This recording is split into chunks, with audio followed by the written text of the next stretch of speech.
Fraternais saudações, queridos irmãos em Cristo Jesus. Sintam-se saudados, abraçados em nome do nosso Senhor Jesus. Mais uma vez, bem-vindos ao nosso canal. Hoje nós estamos com um conteúdo novo, né? Queremos nos comprometer a falar com relação ao chamado dos crentes à santidade. É um assunto que, na realidade, nasceu de uma pequena meditação que eu estava fazendo na carta que o apóstolo Paulo escreve aos Coríntios e senti-me na necessidade de poder partilhar este maravilhoso ensino com os meus queridos irmãos. Então, que no final de tudo, nosso Deus seja glorificado por tudo quanto vai acontecer e que você seja edificado por meio deste vídeo e que possas caminhar, né, cada vez mais lúcido na fé em Cristo Jesus. Quero tomar por emprestado, nós vamos utilizar o tema, o texto de 1 de Coríntios, no seu capítulo 1, versículo 1 até o versículo 2. Vamos apenas fazer a exposição básica desses dois versículos, para então podermos falar com relação deste maravilhoso assunto, que é o chamado dos crentes à santidade, ou mesmo à santificação. Bem, para você que ainda não tem a sua Bíblia aberta, vá lá em 1 Coríntios, né? No seu versículo 1, capítulo 1, vai dizer: Paulo, chamado apóstolo de Cristo Jesus. Então, como é de costume, o apóstolo Paulo, ele se apresenta no início das suas cartas, né? Tudo para indicar que, no entanto, ele é o autor da mesma carta. É isso aí. Só que aqui Paulo, ele invoca o seu apostolado. Por isso ele diz: Paulo, chamado apóstolo de Cristo Jesus. Então, ele aqui está a apresentar-se como apóstolo de Jesus. Por que o apóstolo Paulo faz isso? Existem inúmeras razões, né, para a gente pensar sobre o porquê o apóstolo faz isso. Mas eu quero deixar aqui algumas muito breves e rápidas para que os irmãos possam compreender com muita clareza. Sabemos que o apóstolo Paulo, ele foi um apóstolo de Jesus que veio mais tarde, né? Ele não andou com o Senhor Jesus como os 12 e, portanto, ele não teve assim par e passo, tal como, por exemplo, Pedro, João e outros apóstolos também. Então, por conta disso e pela sua mensagem afrontosa que afrontava diretamente alguns ensinos judaicos, alguns judeus, eles então utilizavam deste argumento para poder colocar o apóstolo Paulo numa posição inferior, de que ele não era de facto o apóstolo. E se ele não era de facto apóstolo, por consequência lógica, o apóstolo também não tinha, ou se tinha, teria pouca autoridade para poder instruir a igreja de Deus, ou a igreja de Cristo com autoridade, tal como os outros apóstolos faziam. Então, o apóstolo Paulo, ele precisa dizer que ele é apóstolo de Deus, o apóstolo de Jesus Cristo, para que a sua mensagem também seja recebida com um grau de autoridade, porque ele também foi comissionado pelo Senhor Jesus Cristo para ser apóstolo. E ele diz que ele não é apóstolo de Deus pela sua própria vontade, né? É pela vontade de Deus, pela vontade soberana de Deus, que ele então era apóstolo. E ele vai também dizer, e o irmão Sóstenes, ele era um dos chefes da sinagoga da igreja de Corinto. Se lerem lá em Atos capítulo 18, ele aparece talvez como sucessor ou talvez como colega do Crispo, que era o anterior chefe da sinagoga. Era um dos companheiros de Paulo e com certeza deu muita ajuda no ministério de Paulo na igreja que estava lá mesmo em Corinto. E possivelmente ele é dito aqui, né, talvez porque ele estava com Paulo no momento em que a carta estava sendo escrita, ou talvez pelo reconhecimento que talvez a igreja de Coríntios tinha pelo mesmo Sóstenes. E depois, no versículo 2, Paulo apresenta então o seu destinatário, né, a quem ele de facto escreve. Ele diz: a igreja de Deus que está em Coríntios. E aqui eu tenho uma ressalva importante. Repara que Paulo não considera a igreja de Coríntios como comumente a gente chama, né? Igreja de Coríntios. Mas ele diz que é igreja de Deus.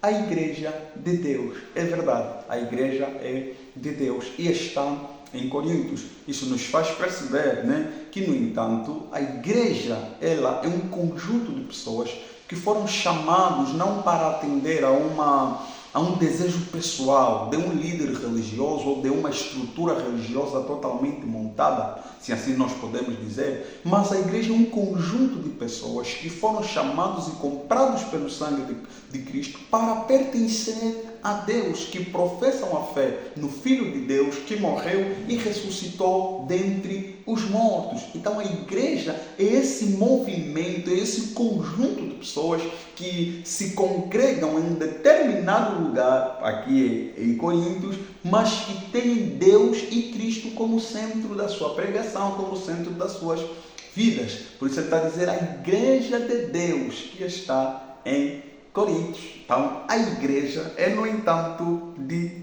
Deus. E ele continua dizendo aos santificados em Cristo, chamados para ser santos. Então, este é o nosso ponto aqui hoje, né? No nosso vídeo, queremos falar sobre chamados para ser santo, ou chamado dos crentes para a santificação. Reparem que o apóstolo Paulo, ele começa dizendo aos santificados em Cristo. Primeiramente, nós precisamos aqui entender algumas coisas extremamente importantes. Porque muitas das vezes, quando você vai, por exemplo, a uma igreja atualmente, e você se tentar se dirigir a um irmão dizendo, olha, santo irmão, Pai do Senhor, para muitas igrejas, este tipo de saudação ainda é um pouco escandalosa. Existem pastores, inclusive, pregadores e pessoas notórias, notáveis na igreja, que pregam dizendo que não existe ninguém que é santo. É verdade, é isso que vocês estão mesmo ouvindo. Porque a palavra santo, muitas das vezes, as pessoas querem compreendê-la como alguém que é irrepreensível, como alguém que tem um padrão de moralidade extremamente acima, né, do comum, alguém que é meramente piedoso, que não comete nenhum tipo de erro. Não que... Pronto, mas vamos entender. Entretanto, o sentido que muitas das vezes a palavra santo, santificados aparece nas Escrituras, nem sempre fazem menção a alguém que é moralmente superior a várias pessoas, alguém piedoso, alguém que não faz nenhum tipo de mal, alguém que não comete nenhum tipo de pecado. Mas o exemplo primário que esta palavra santo ou santificado não pode ser compreendido nessa perspectiva é exatamente a igreja de Coríntios. Se vocês repararem, Paulo está chamando Coríntios de santos. E se os irmãos lerem o texto de Coríntios, não vão perceber que dentro da igreja de Coríntios tinha imoralidade, tinha divisão e tinha um montão de problemas que dentro da nossa realidade atual não cabe chamar santo a esse tipo de pessoas. Então, santos muitas das vezes, ou na maior parte das vezes nas Escrituras, ele não é utilizado para alguém que é moralmente superior aos outros. Mas santo é alguém que foi separado. A expressão santo do grego, ela pode significar separado. É como se, por exemplo, eu pegar uma faca, né? Uma faca que é de uso comum na culinária, na minha cozinha e tal, que eu cortava com ele peixes e tal, e agora eu levo essa faca num determinado lugar e eu consagro a faca ou separo a faca para que ela tenha uma função extremamente diferente daquelas. Quer dizer, que ela deixa de ser uma faca normal e eu a separo para uma função extremamente diferente. Este é o sentido de santos, santificação. Quer dizer, santo é aquele que foi separado por Deus para poder atender o próprio chamado, né? No caso. Então é aqui que o apóstolo Paulo está dizendo. E esta posição de santo que nós temos não é, como já dissemos, por mérito, queria eu dizer. Não é porque as pessoas fazem boas obras, ou as pessoas são muito boas, ou as pessoas são muito generosas, que vão receber este nome de santo. Mas a santificação aqui é alguém que é santificado em Cristo Jesus. É alguém que crê no sacrifício de Cristo, e esse sacrifício substitutivo de Cristo o posiciona como alguém que realmente foi separado. É alguém por quem Cristo deu a sua vida, e esta pessoa está sendo chamada eficazmente pelo Espírito Santo de Deus e é separado de outras pessoas para fazer outras coisas. No entanto, então, nós, os crentes, nós, os cristãos, nós, os nascidos de novo, nós que agora professamos a fé no Filho de Deus, nós somos chamados santos. Santos por quê? Santos porque Deus em Cristo nos separou do curso normal que as pessoas estavam dando para as suas vidas e nos consagrou para fazer uma coisa totalmente diferente que as outras pessoas, no entanto, faziam. Deus nos chamou por meio da morte de Cristo. O Espírito de Deus agora opera, chamando eficazmente por meio da pregação todos aqueles que crerem ou crerão no Filho de Deus para poder então ter a vida eterna. É este o chamado. Nós somos chamados de fato para sermos santos. Nós fomos separados por Deus para poder viver em santificação. E este chamado, ele é possível, tal como aqui já estamos a dizer, ele é possível não por força, né? Não é por forçar a barra, por você querer ser alguma coisa, não. Esta santificação que aqui nós estamos a tratar, ela foi possível em Cristo Jesus. Foi possível pela morte de Cristo Jesus.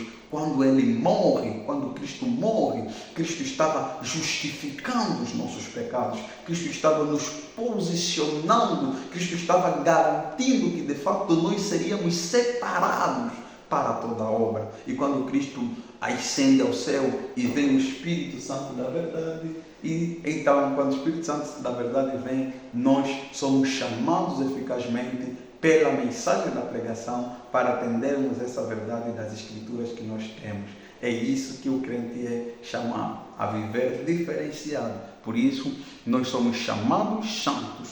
E Paulo vai além e diz, chamados santos com todos aqueles que em todos os lugares invocam o nome do nosso Senhor Jesus Cristo. Quer dizer que nós, a Igreja de Cristo, somos chamados com outras pessoas demais, de outros locais, para nos ajuntarmos naquilo que é então um conjunto de pessoas que acreditam no Filho